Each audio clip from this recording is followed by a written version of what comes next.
With you today. Thank you, Emily, for that introduction.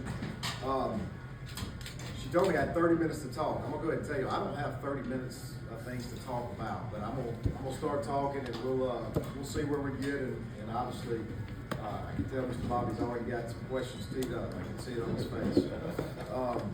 I was joking this morning. I didn't know if anybody would come, and somebody asked me what I was doing, and the speaker was giving me a hard time.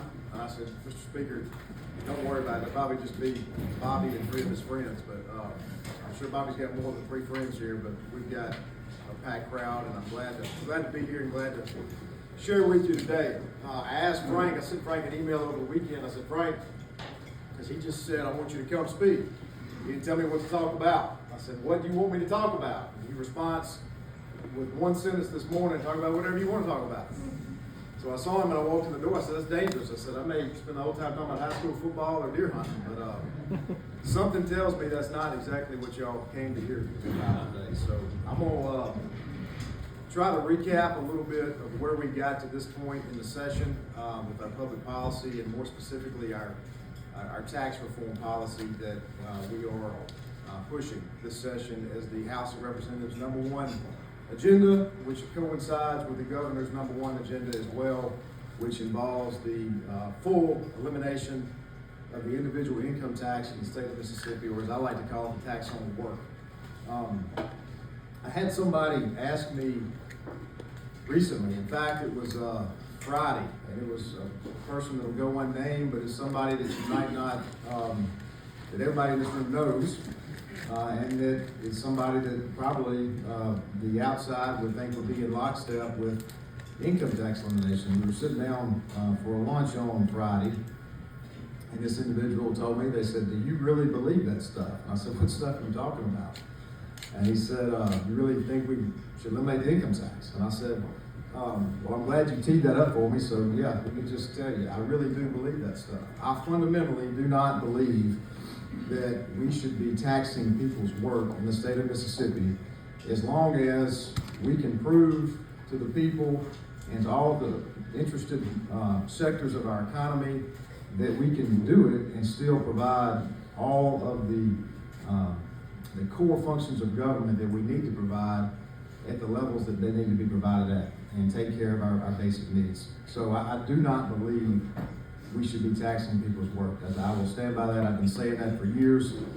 I stopped by the Capitol office this morning when I came here, and somebody's got it. So if y'all want to, somebody may think my notebook is in the back somewhere. Somebody may think there's something in there that would be scandalous, or something in there that would be my cheat codes and all that, but it's not. If you open the front page, what you'll see is that's why I brought it, were notes from 2016 in that particular notebook that I opened this morning.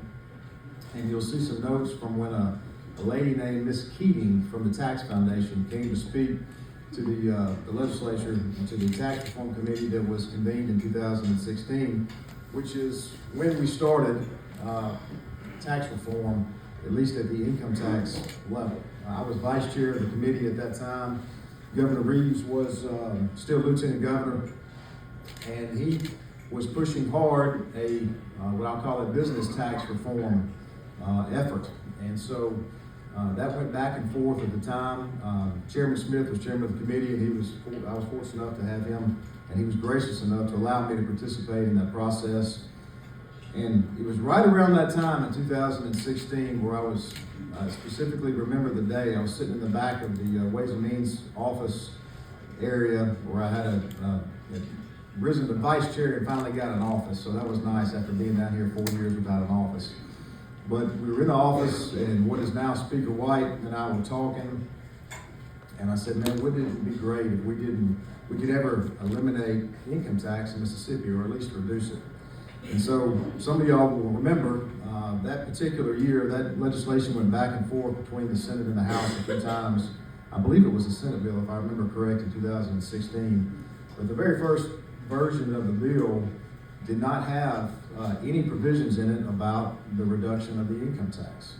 And so the House proposed that, and that is where, literally from a conversation we had in the back of the Ways and Means office, just one random day. That's where that idea kind of came from and was born. And if you recall, you know your history, it ended up being placed into that 2016 tax reform, which was the elimination of the 3% income tax bracket in the state of Mississippi. And so here we are, some 10 years almost later, sitting here at 2025, and we have eliminated the 3% bracket. We have eliminated the 4% bracket via the 2022 tax reform that I know everybody will be a little bit more familiar with because it was just a few years ago. And we have set into law the reduction of the 5% bracket from 5 down to 4. It currently sits effective starting January of 2025, the current month, at 4.4. Set to go to 4 even next January. And so we are essentially 10 years in to an effort that was started 10 years ago to significantly reduce and eventually eliminate the tax on work in the state of Mississippi. And so from that, this past session, back in 2024, last year's session, you'll recall we didn't have a tax bill that we pushed. Speaker White was getting his legs underneath him, so to speak, and as the brand new speaker, there was a lot of reorganization going on and a lot of new chairmanships and committee chairmen and chairladies and all of that. There was just a lot of moving parts, and so we decided to take a year off. And so I was, the first couple of months, I don't mind saying this, I told the speaker this, and his chief of staff, Clark Wise, response was this was dangerous, but I told him I was bored last session, and he said, we don't need you bored. But I didn't have a whole lot to do the first couple months of last year's session, so I sat down and I started working on what I would call the next phase of tax reform last session, which ultimately became House Bill 1 that was filed just a couple weeks ago. And started looking at how can we move to more of a consumption-based tax model, and looking at ways that we can move and still be more competitive than every state around us. And then how we could do it in a reasonable enough and a quick enough time frame whereby it would actually get people's attention. I mean, if you tell somebody you're going to eliminate the income tax, but it's going to be 30 or 40 years before it gets done, that doesn't really get anybody's attention. So we had to figure out what the sweet spot was there from a time frame standpoint. So when I was working on that, really a lot of things came together, and I realized through some research that the state of Mississippi is really the only state that funds our cities through a sales tax diversion. Most states, in fact, the vast majority of states, allow the cities to have a local option or a local sales tax of some type. And so I started looking at that. I want to know, why in the world do we do that? Why do we do it? And I couldn't come up with a better reason. Maybe Mr. Bobby and his friends can ask, figure it out, do some research for us. Why does the state of Mississippi fund our cities through a sales tax diversion, and why are we the only state that doesn't that? The best answer I could come up with is that way back when, some legislator somewhere just did not want, some legislature, not anybody in particular, but somebody was mad at the mayor or Board of Aldermen somewhere for some reason, and they did not want to give them that much freedom over the taxes. That's the best answer I could come up with. So I can't tell you when or where, but I would guess that's a probably pretty safe guess, and that's probably true. So anyway, we got to looking at that, and there was actually a bill that was filed. If anybody wants to go back and look at the public records of it, that was filed right around the deadline last year. It was not to actually push the bill. It was just to put the record, really just to set the record straight, and if anybody ever want to go back and look at, might have been in case the Senate wanted to accuse us of surprising them with anything, we could point to a bill that was filed last year. But that is the absolute truth. We started working on what became House Bill 1 last session, and we continued to work on it throughout the summer. We held multiple hearings throughout the summer and the fall for the Special Tax Committee that the Speaker formed and that Chairman Bounds and I chaired. As you know, the Speaker had a tax summit in the fall as well. We had a really good day. Didn't put anybody to sleep talking about taxes all day long, so that was good. But there was a lot that came out of that, and it was an opportunity for me to kind of tell the story of how we got to this point, which is what I started telling you a few minutes ago, and then really announce to the state and to anybody that pays attention to this type of stuff that we can see the light at the end of the tunnel. And that there is a day in the not too distant future through a plan that could be enacted into law now where we don't have to tax people's work in the state of Mississippi. We can become the 10th state in the country. Because you see, that's the deal. The naysayers out there say, well, you can't do this. We've got this many government services. We got to do this. We got to do that. And although a lot of that is true, we are not on some island with having this conversation. There are 9 other states that do not tax people's work in America. So the point is, how can we get from where we are, where we started 10 years ago, to where we are today, to a point where we don't have to tax people's work? And here's the other part of that.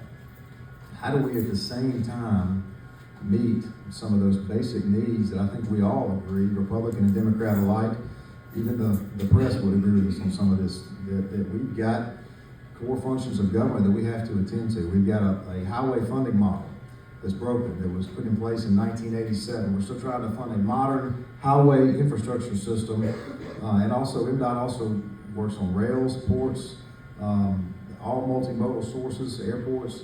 MDOT does a lot, but the funding model for MDOT is based off a 1987 law that went into effect, and it just flat does not work. And I announced at the hearing we had back in September, the tax summit, if you will, that we had 3 goals, and one was to have the #1 most competitive tax code in the country. I don't know why that shouldn't be our goal. If we're going to play, let's play to win. Let's be #1. So that's #1 goal. Number 2 is to help I wish I hadn't talked about it yet, but to help our local governments. I've said many times, the government is closest to the people at the local level. That's where people call if the garbage doesn't get picked up. That's where the potholes appear in front of their driveways that make them mad, or the businesses. That's where people try to walk down the sidewalk. So that's where so many local issues that the people have and that come up on a day-to-day basis, that's where those needs are. And so if we can find a way to provide more funding for our cities and our counties, that would be really goal number 2. And then goal number 3 is to fix our broken, as I said earlier, our broken highway funding model. And those 3 goals are really the main 3 goals that were outlined in House Bill 1. There was a subsequent goal that became part of House Bill 1 kind of late in the time, when we realized that this, we're studying the numbers and all of that and looking at it, and there were really, if you go back and look the last several years, there have been some drags on our, what I call it for lack of better words, some drags on our general fund. What are reasons why someone could argue that we cannot eliminate the income tax in our state? Well, one is highways. We have been, what I've said many times before, gutting our general fund for a special fund agency, MDOT, to the tune of $300 or $400 million every single year in the last several years to fund MDOT. Well, that's a special fund agency where there should be dedicated dollars that are going to MDOT on a regular annual basis to take care of our highway needs. If you ask anybody in that industry, any business person, anybody that knows anything about how all that works, then they'll tell you, we cannot continue to fund these needs in our highway system with one-time money. I had a meeting with a good friend of mine, Robin Tannehill, in Oxford, mayor of Oxford. And if y'all have been keeping up with that up in North Mississippi, she's been trying to get Highway 7 fixed in Lafayette County for a long time. Many years. There's been a lot of bad wrecks where Highway 7, I believe it's Highway 9 or 8, I think it's 9, intersect right there south of Oxford. And then, it's just been a pain. Oxford has experienced exponential growth for towns its size in the state of Mississippi. And that's a bad bottleneck for people coming in from areas south of Lafayette County into Oxford to work or to go to school or whatever it may be. It's been a bad area. And it's probably no more than 6 or 7 miles, but it needs to be a 4-lane highway. And I know we've got a lot of lobbyists in the room, but if she's ever not working in government, one of y'all should hire her, because I hadn't met a more tenacious lobbyist than Robin Tannehill. So she was really good at working on trying to find money for that project over the last several years. And I told her, though, when she first called me about House Bill 1, I said, Robin, you gotta understand, I want you to understand the mechanics of the bill, but this will relate to you. If House Bill 1 would have been law 10 years ago, you would have had your highway 10 years ago, or at least several years ago. You cannot plan to build highways, or to fix highways, or to maintain highways, or to expand highways, waiting on one-time money. Because you gotta wait till the money's in the bank before you go bid the project. And by that time, it costs more than it would have several years before. So you've got to have a stable funding source that recurs every single year in order to make that system really work. And then the other thing that I call a concern on our general fund would be our ongoing PERS needs. And so that's really the last thing that the bill does, is because we are taking care of the Department of Transportation with dedicated funding revenues, it allows us to repurpose the lottery money that has been going in DOT and put $100 million every single year in perpetuity into the PERS system until such time as that PERS retirement system becomes 80% funded, which is generally accepted as fully funded in that industry. So those are kind of the high points of the bill. And I'll give you a few more if I can. It's kind of hard to do this, or if people understand without a whiteboard, but I'll try. The bill moves around a couple sales taxes. It does add local sales tax on the general sales tax items, which is everything currently taxed at 7%, other than groceries. Okay, and that would that'd be 1.5. And so if you add 7 and 1.5, that's 8.5. That would also apply to groceries, which the state portion would be reduced in the bill, eventually down to 2.5. So the ultimate tax on groceries would be 4, which is approximately half of what it is now and half of what the general sales tax would be at 8.5 going forward. And you ask, well, that's raising taxes. It is. It is. It's going toward more of a consumption-based tax model on that level. Let me give you some numbers though. The general sales tax, the 1.5, would generate somewhere in the neighborhood of around $700 million or so for the state. And that 8.5, where do we rank? A lot of people don't understand this or don't know this, but the states of Arkansas, Tennessee, and Alabama all have a combined, when you look at the state and local sales taxes on their general items. We're not talking about specialty items, but on their general items of right at 9.5%. The state of Louisiana just had a special session, if you've been keeping up with that, where they went to approximately 10.5%. Mississippi was at 7 because we didn't allow the locals to have a local sales tax like virtually almost every state in the country. So there is room for us to improve there. And so that's what House Bill 1 would do, would leave the state sales tax at 7 where it is today, and then allow the locals to have a local sales tax of 1.5 for a total sales tax of 8.5, which would remain 1 to 2 percentage points below every state around us.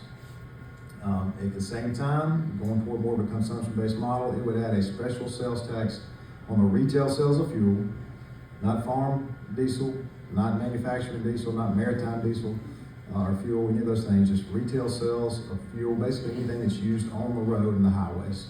And that would generate, it's been given approximately, that fluctuates, but approximately $400 million per year dedicated specifically to MDOT. So a total of increased taxes of $1.1 billion. You couple that with the tax cuts. We would cut the grocery tax to the state in half, and that would cost us roughly around 150, 200 million, somewhere in that ballpark, depending on exactly what number we land at. And then the income tax at current levels is estimated to be around $2 billion. So there would be $2.2 billion in tax cuts, $1.1 billion in new consumption, user fee taxes, which would result in an approximate $1.1 billion in a net tax cut for the people of the state of Mississippi and totally transform our tax code forever. Now, let's talk about that for just a minute. Because I've had some people say, you know, maybe the Facebook wars, if you will, the people that hide behind the computer, and that's fine. They just hear what they hear, and we got to answer to those folks as well. But if they sit down and they do the math, here's what they'll find. If you are what I would consider an average, a retiree, or a person who does not work, but we'll just go with a retiree, and the only money you get is out of a qualified retirement plan. There's a misconception out there that no retirees pay income tax. I personally know a lot of retirees or people retired age that pay income tax. If they work, then they pay income tax. The only thing that's not taxed is money that comes out of a qualified retirement plan, 401k or PERS, and Social Security. So that's not taxed. But if you're one of those individuals who have, and that's all you got coming in, and so you pay no income tax already in the state of Mississippi, then here's what, it's essentially going to be a wash for you. It doesn't help you, but here's the point, it does not hurt you either, okay? And that's what I try to get people to understand. If you could be in favor of a tax plan that doesn't hurt you, doesn't help you admittedly for that person, but doesn't hurt you, but don't stand in the way of a future Mississippi where your children and your grandchildren are not saddled with the debt of having to pay tax on their productivity and on their work for the rest of their life. Can you get on board with that? And that's what I told those people. And I sit down and I show them the math, literally show them the math. I'll give you some quick numbers. I had this just handy and kind of memorized it. But if you had that same, if you took somebody that spent $10,000 a year on groceries, $8,000 a year on general sales tax items that are not groceries, and $3,600 a year on fuel, okay, that'd be about, giving you some numbers, a little over $800 a month on groceries, $600 plus or minus to $650 on items that are taxed at the general sales tax rate, and then about $300 a month on fuel. Under that scenario, it is an absolute wash under House Bill 1. It's an absolute wash. It's zero if you do the math on that.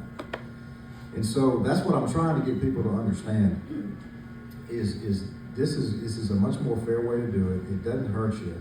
But if you take those same set of numbers and you add, say that household with those same numbers makes $60,000 a year, okay?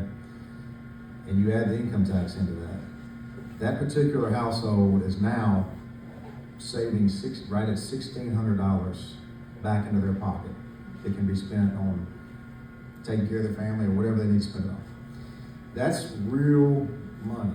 Obviously, the more you make, the more you save. Going back to kind of how I started this talk, I'll just say this. If there is one thing, and I firmly believe this as well, if there's one thing that would help the state of Mississippi more than anything else, and there's so many policy issues that you could throw out there for purposes of this conversation, this discussion, but if there's one thing that I would point to is that we need more people working and taking care of their families in the state of Mississippi. If we want to get off the bottom in so many of these bad categories that have held us down, we've talked about for so long, if we had more people working, more people taking care of their family, our private sector growing, that's the best thing I think that could happen for the state of Mississippi. So I ask you and I ask the whole state, why, if that's the one thing that would help our state more than anything else, why in the world do we tax it? We should not. We should not. We should incentivize work by not taxing it. And that's what I'm trying to preach and tell folks all over the state. If we can show you that we can still pay our bills and take care of what we need to take care of as a state government, which I submit to you that we prove that. And I'll sit down and have that conversation with anybody, especially responsibly the way House Bill 1 does it. Then why do we tax work? I'll ask you that question. I want you to, it's a rhetorical question. Ask it to yourself. Why do we tax work if we don't have to? So, that's the tax side. Let me go through a couple more numbers on the other side of it. When we add the 1.5 cent sales tax and we take back our diversions, obviously our cities would cry. We had to show our cities improving them, and I spent the bulk of the last couple of weeks speaking to mayors and city folks all over the state, from Tennessee to the Gulf Coast, to how House Bill 1 would not hurt them, but actually would help them. So when you go from the diversion that they get now, which is about, I think it's 18.5 cents, somewhere in that ballpark, to a 1.5% flat local sales tax, that's a 15% increase to every city in the state. your bigger cities, I take my friends down to South Mississippi and Hattiesburg, for example. That's over $4 million for the city of Hattiesburg in new funding. It's all the cities right here around Jackson, the city of Jackson, over $4 million. Madison, $2 million. Flowood, $2 million. Pearl, $2 million. It is real money, and that's when I say that's government that's closer to the people. That's money that can go back into several things. It can go back into property tax savings if that's what that local government chooses to do.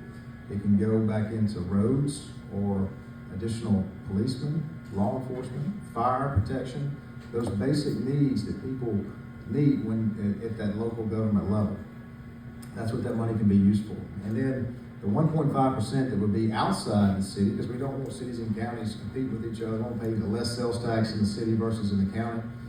That 1.5% would generate about $80 million a year. And the counties have come to us. We met with him throughout the year. And the county's number one issue is more funding for the Office of State Aid Road Construction. That office is looking at what they tell us, approximately an $80 to $100 million deficit every single year. And so this would provide $80 million in new funding to the Office of State Aid Road Construction, which is our county's number one needs, as they tell us. I represent and work with local governments and counties back home, and I can tell you it's an important piece of the puzzle at the local level. And as far as funding and getting these major county arteries and roads that bring people in commerce to highways and interstates all across the state, the Office of State Aid Road Construction does great work. And so that's $80 million that would be really, really well utilized all across the state. And then the next thing the bill does is it takes $100 million, first $100 million off the top of PERS. And that money would go, as I said earlier, in the PERS in perpetuity. And then everything over and above $100 million will be split between the Education Enhancement Fund and multimodal. And I bring that up to tell you this: multimodal has never really had a dedicated funding stream at MDOT, which is huge. That would be something that would be good for them. And we're talking, again, rails, ports, airports, and the like. And so we've met with those folks all across the state, and that's estimated to be $15 to $20 million or more that could really help that industry on a regular, every year basis that they could plan for. And altogether, you look at $400 million in MDOT, 80 to the Office of State Aid Road Construction, 20 million plus to multimodal. That alone is $500 million every single year in new annually recurring revenue for our infrastructure system, all from the north to the south, all over the state. And that doesn't even include the additional money that goes back to cities to help them at that level.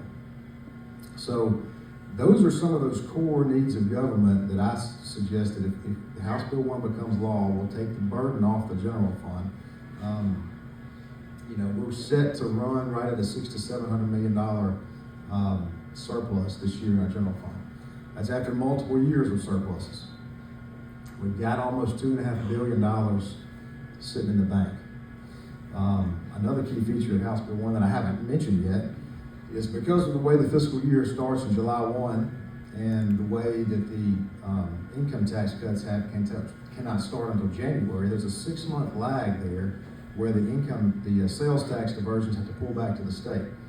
What we do in that first 6 months, the bill would put a budget stabilization fund in place, which would be about $250 to $275 million. And the law would state that money has to sit there and for the life of the plan over the next 10 years to meet any budget needs. So we would the bill puts additional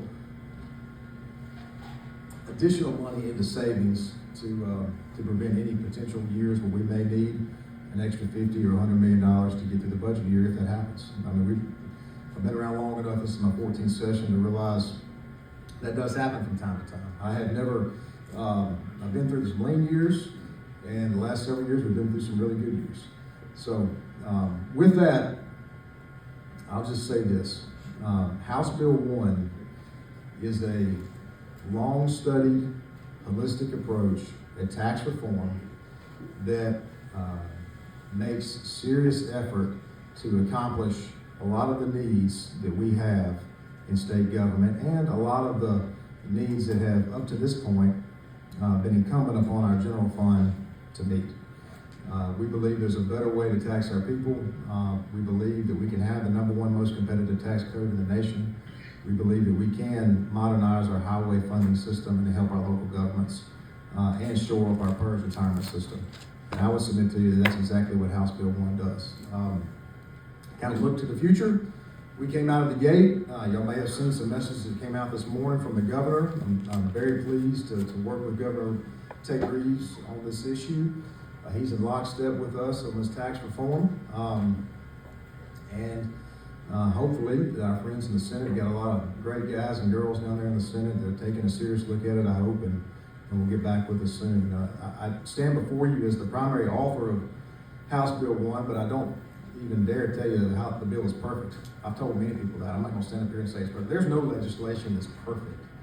But each piece of House Bill 1 is there for a reason, an absolute reason. If we don't have the income tax piece, then we can't provide the infrastructure funding we need to provide. If we don't provide the infrastructure funding piece, then we probably can't eliminate the income tax, because we gotta have that additional money out of our general fund to do that. It's every piece of it is there for a reason. So I'm hoping my friends in the Senate will see that. I invite them, which I know they're working on their own math. They don't need to just trust our math, they need to do their own math. And then hopefully we'll have a very good and real conversation really soon about what the final version of the bill needs to look like, and get this done for the hardworking people of Mississippi. So I think that's all I got. I'll be happy to take any questions.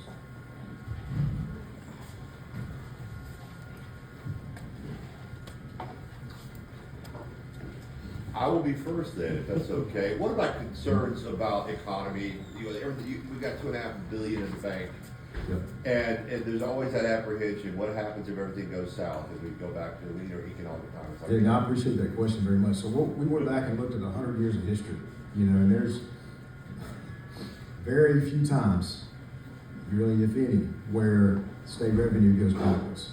There's times where it goes backwards a little bit here and there, a couple percentage points.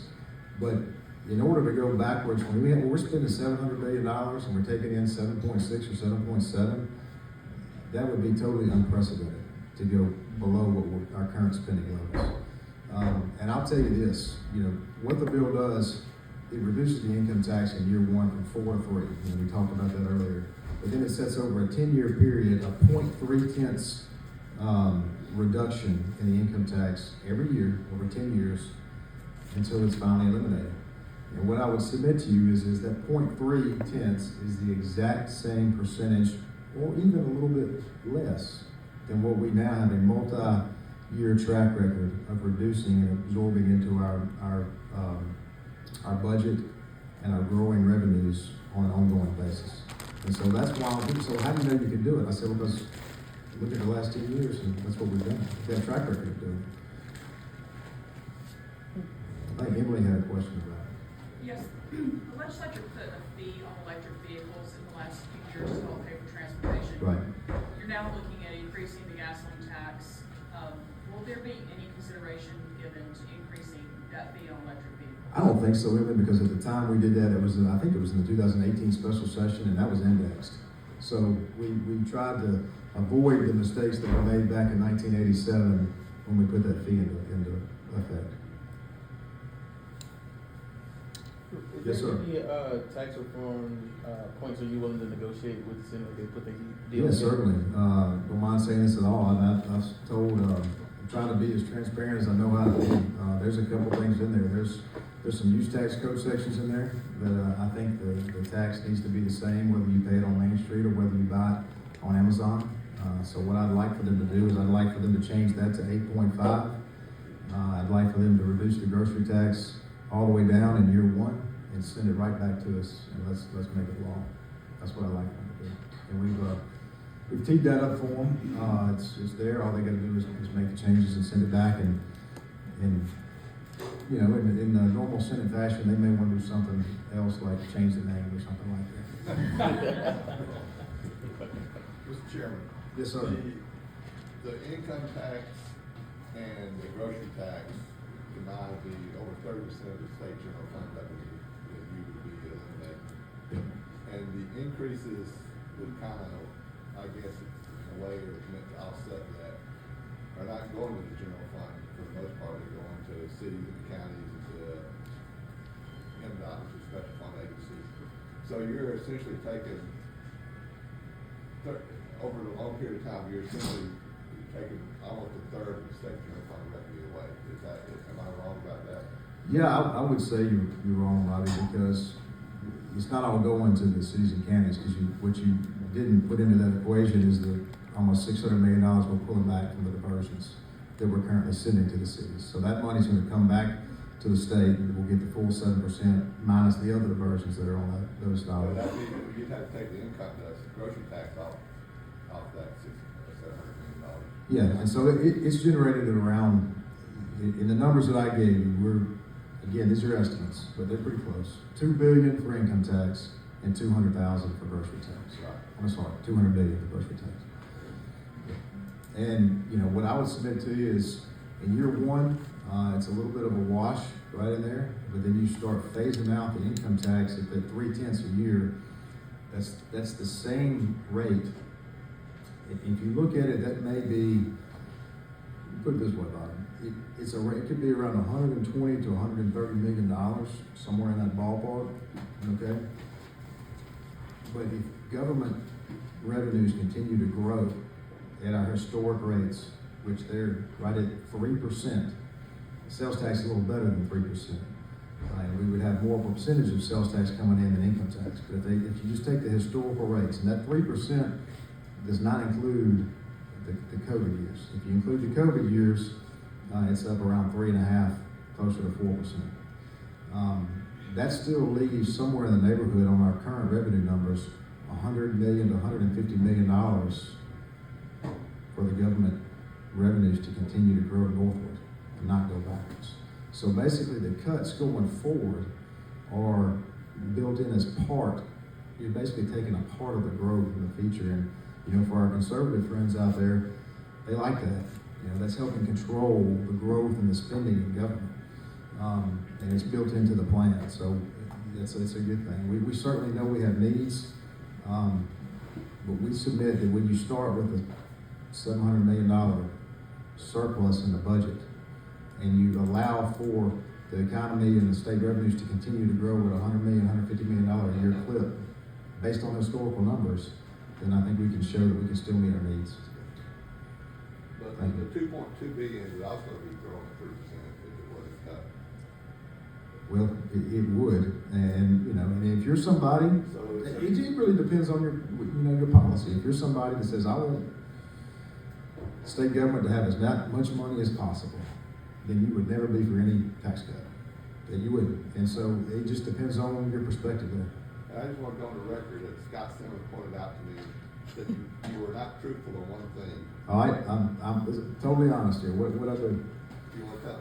You said you couldn't speak for 30 minutes.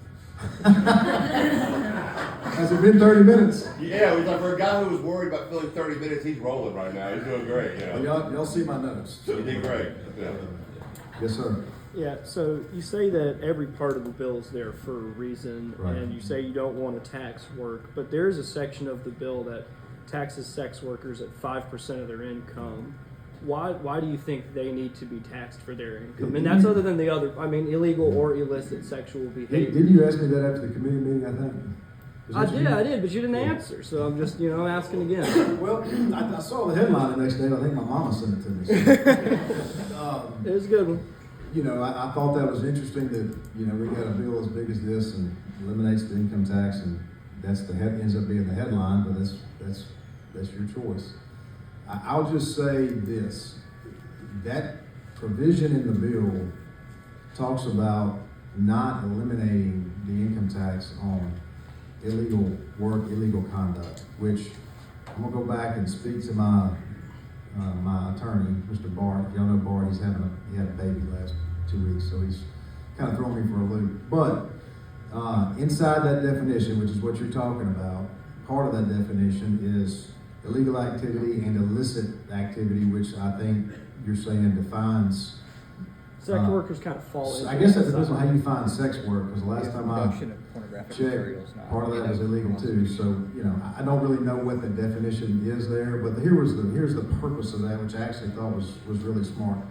You can call it the Al Capone rule if you wanna do that, or you call it whatever you wanna call it, but we don't wanna handicap and tie our law enforcement's hands. You know, a lot of times they cannot get somebody on, when they know some illegal conduct is going on, they have to use the tax evasion laws. And so if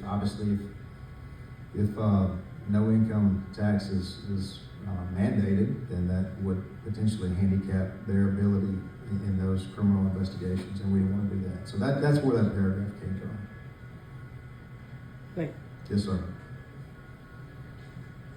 All good? Anybody got any more questions? One more down the Yep. week, Mr. Chairman, I'm sorry. I'm trying to work through my mind, how would the education enhancement, would that be impacted in any way? No, so right now, Bobby, we spend the first $80 million of the lottery funds to MDOT. I'm talking about the 1% sales, 1% of the sales tax. now. You mean the existing diversion to EEF? Is that what you're talking about? Yes, sir. Not at all. And so I had to answer a million of those questions the last couple of weeks, because if you look at the bill, it just take the EEF portion of it as well. A lot of people don't know this, but the Education Enhancement Fund already gets its own diversion from general sales tax. And so on the grocery side, if we are reducing groceries, then to keep that amount of money and funding whole, we have to up incrementally the diversion. So in the portion of the bill where you see us increasing the diversion to EEF or to really any other diversion that's out there, it's kind of shed some light on the amount of diversions we have in the law. But when that's being increased, it's simply because when we reduce the grocery tax in order to make that ultimate recipient whole, it could be a TIF financing deal. And I've heard the Senate was on the radio last week talking about, oh no, the TIFs are gonna go away, what are banks gonna do? No, that's in the bill, read the bill, is what I would say. Because we put language in there specifically that if a TIF deal is being financed and a grocery store is part of that development, then we go back in and we incrementally increase the percentage going to that end recipient so that they're made whole in the bill. Yes, sir. Last session, the speaker called for open conference committees on Medicaid expansion over school funding formula. I know we're very early on in the session, but if this does end up going to conference, would you be fine with an open public conference committee? Man, I'm fine with it. I'm just trying to get the Senate to talk to me at all right now, so maybe by then we'll be talking. And if anybody wants to tell them, I'm here. I'm ready to talk with them. I just hadn't heard from them the first month. Yes, sir. Sorry, I just have one more question. So I've just been, you say those Facebook warriors and their critiques, but I get online as well, and I've just been hearing some concern about regionalization of just the restructuring of our tax code. Has there been any thought given to, say, for example, in Jackson, where we have really high property taxes, and in the surrounding areas, that it might incentivize business? This restructuring could incentivize businesses to relocate outside in the metro area or in other metropolitan areas of the state. Has there been any thought given to that, and is that a point of possible debate? Are you that guy? No. You're not that guy? No, I'm not that guy. You know what I'm talking about, right? I do know who you're Guys talking know about. what I'm talking about regionalization. But I've heard from several people who just asked that question to me, and so I'm just curious if that was a part of the process when you guys were drafting, or if it'll be I get it. brought up. If you could help me understand exactly what they're talking about when they say regionalization, maybe I need to sit down and study a little bit more, but I don't see how this bill would impact that at all. If you look at the Jackson metro area, the number one beneficiary of the changes made to the tax law, as far as the municipalities go, is the city of Jackson. Any other questions? Okay, thank y'all very much. You that guy?